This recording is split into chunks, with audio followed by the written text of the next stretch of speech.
शुक्लांबरधरं विष्णुं शशिवर्णं चतुर्भुजं प्रसन्नवदनं ध्यायेत् सर्वविघ्नोपशान्तये। अगजाननपद्मार्कं गजाननमहर्निशम् अनेकदन्तं भक्तानां एकदन्तमुपास्महे।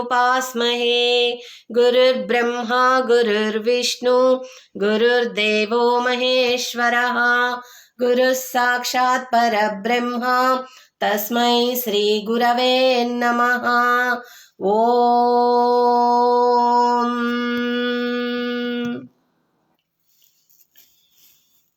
ధనుర్మాసం ప్రత్యేకత తిరుప్పావై 15వ పాసురాన్ని ఈరోజు తెలుసుకుందాం. ఎల్లే ఇలం కిలియే இன்னம் உறங்கிதியோ சில் என்று அறை எண்ணின்மின் நங்கை மீர் போதுர்கின்றேன் வல்லை உன் கட்டுரைகள் பண்டேயுன் வாயுரிதும் வல்லீர்கள் நீங்களே நானே தான் ஆயிடகா ஒல்லை நீ போதாய் உனக்கென்ன வேறுடையை எல்லாரும் போந்தாரோ போந்தார் போந்த் எண்ணிக்கோல் வல்லானை கொன்றானை மாத்தாரை மாத்தரிக்கா వల్లానై మాయనై పాడా ఏలోర్లో ఎంబావాయ్. ఈ పాసరం యొక్క భావం: మనిషికి సహనం, ఓరిమి కలగటం చాలా కష్టం. ఉద్రేకం రావటం అనేది మానవ సహజం. కానీ దాన్ని ఓరిమితో సహించటం మానవ ప్రయత్నంతోనే సంభవం. దీన్నే మనం సాధన అంటాం.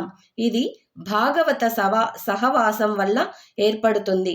అలా ఏర్పడి ఉంటే అప్పుడు ఆచార్య కటాక్షం కలిగే యోగ్యత ఏర్పడింది. మంత్రానుసంధానం చేసే స్థితి లభించినట్లే. ఆచార్య సన్నిధానానికి చేరే ముందర కలగాల్సిన దాంట్లో ఇది ముందర స్థితి. ఈరోజు ఆండాల్ తల్లి ఎట్లాంటి భాగవతోత్తముల సహవాసం మనకు కావాలో చెబుతుంది. ఈరోజు 15వ పాసురం. బయట గోపబాలికలకు లోపల గోపబాలిక మధ్య సంభాషణ ఇలా సాగుతుంది. నిన్నటి గోపబాలికతో కలిసి వీరంతా స్వామిని పంకజనేత్ర పుండరీకాక్ష అని పాడుతుంటే విన్నది. ఈవిడకి భాగవతోత్తముల పాటలంటే చాలా ఇష్టం. తాను లేచి బయటికొస్తే వారు పాడటం ఆపేస్తారేమోనని అనుకొని తాను లోపల నుండే గొంతు కలిపి ఆనందిస్తుంది. అంతలోనే వాళ్ళంతా అక్కడ చేరగానే లోపల గోపబాలిక మెలకువతోనే ఉండి తమ దగ్గరకు రాలేదని కోపంతో, ఎల్లే ఏమే ఇలంకిలియే లేత చిలక ఇన్నం ఉరంగుదియో, ఇంకా నిద్రపోతూనే ఉన్నావా? వీళ్ళకేమో ఈ గోపబాలిక అందమైన గొంతు కలదని, వారి వెంట ఈ గోపబాలిక ఉంటే శ్రీకృష్ణుడు తప్పక వాళ్లకు దొరుకుతాడు అని భావిస్తున్నారు. ఆమెలోని యోగ్యతను పొగుడుతున్నారు.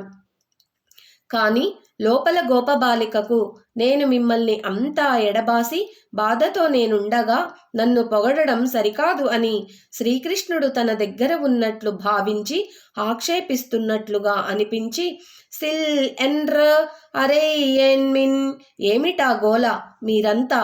శ్రీకృష్ణుడు నా దగ్గర ఏమీ లేడు. నంగై మీర్, పరిపూర్ణులు మీరే. పోదుర్గిన్రేన్, వస్తున్నాను అని అన్నది. బయట నుండి వాళ్ళు, వల్లై, మహాసమర్థురాలువే. ఉన్ కట్టురైగల్, మీ నోటి దురుసుతనం మాకు తెలుసులే. పండేయున్ వాయురుదిం, ఎప్పటి నిండో మాకు నీ సంగతి తెలుసులే అని అన్నారు.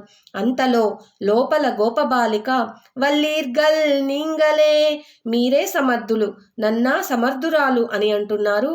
అసలే నేను శ్రీకృష్ణుడి ఎడబాటుచే బాధలో ఉన్నాను. మీరేమో అంతా కలిసి శ్రీకృష్ణుడి దగ్గరకు వెళ్ళటానికి సిద్ధంగా ఉన్నారు. నానే తాన్ ఆయిడిగా రాకపోవటం నాదే తప్పు అని బోరిమితో అంది. కానీ బయట నుండి, ఒల్లే నీ పోదాయ్, ఏమే రా, మరి ఇంకా ఉన్నక్కెన్న వేరుడయ్యై, మరి తప్పు ఒప్పుకున్నా నీకేమీ వేరే అనుభవము మరొకసారి ఎత్తి పొడిచారు. లోపల గోపబాలికను పరిరక్షించటానికి ఆమె లోపల నుండి ఎల్లారుం పోందారో, అంతా వచ్చారా అని అడిగింది. బయట నుండి వీళ్ళు పోందార్, అందరూ వచ్చారు, నీవు బయటికి రా, నీ దర్శనం మాకు కావాలి అన్నారు. పోంద్ ఎన్నికోల్, ఏం చేద్దాం అందరం అని అడిగింది లోపల గోపబాలిక.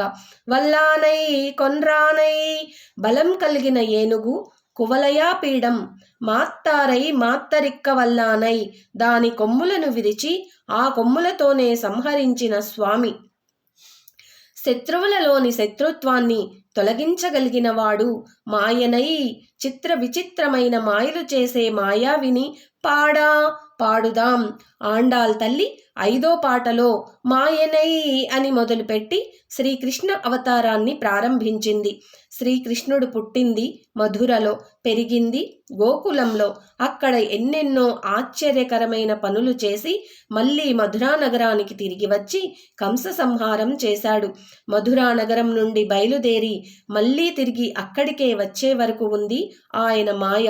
పుట్టగానే రాత్రికి రాత్రే యమునా నది దాటి ఆవల గోకులానికి బయలుదేరాడు.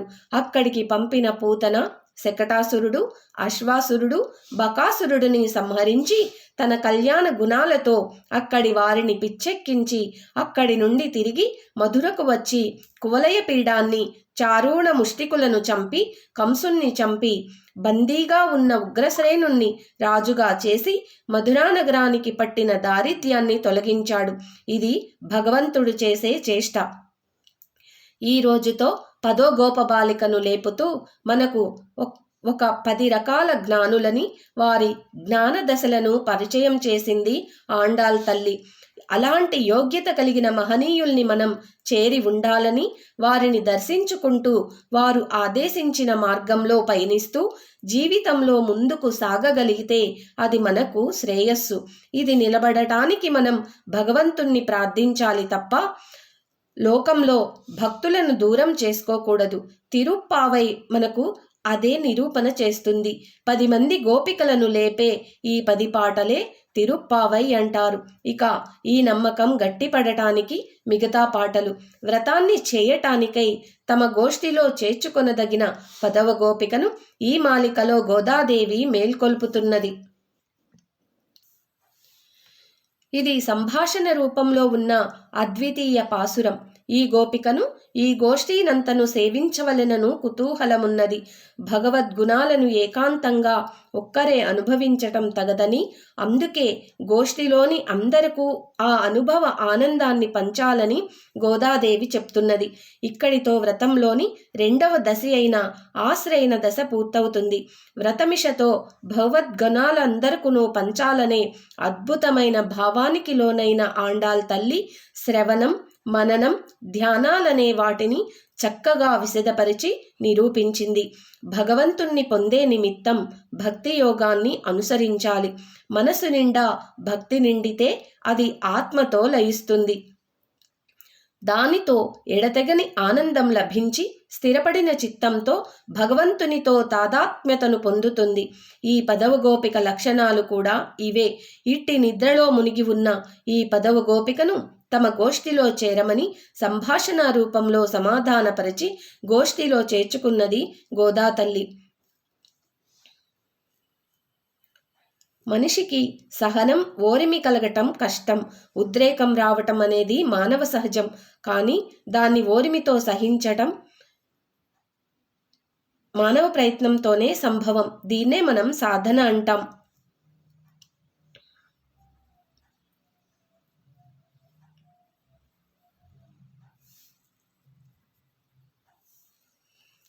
ఈ విధంగా ఈ పాసురంలో 10వ గోపబాలికను లేపుతూ ఆమెలో ఉన్న జ్ఞానాన్ని, ఆమెలో ఉన్న సుగుణాలను మనకు తెలుపుతూ, అలాగే శ్రీకృష్ణ భగవానుడు మధురలో పుట్టి గోకులానికి చేరి ఆయన చేసిన లీలలను, ఆయన చేసిన వధలను తెలుపుతూ మనకు ఇప్పటి వరకు జరిగిన పాసురాల్లో అమ్మవారు ఆండాల్ తల్లివారు వివరించారు. ఇక రేపటి పాసురంలో మనకు ఏ విధమైన విషయాన్ని మనకు తెలియజేస్తారో, కృష్ణుడి యొక్క లీలలను తెలుసుకుందాం. జై శ్రీమన్నారాయణ. ఓం శ్రీ కృష్ణార్పణమస్తు. ఓం శ్రీమాత్రే నమః. ఓం శ్రీ గురుభ్యోన్నమః. ఓం తత్సత్. స్వస్తి.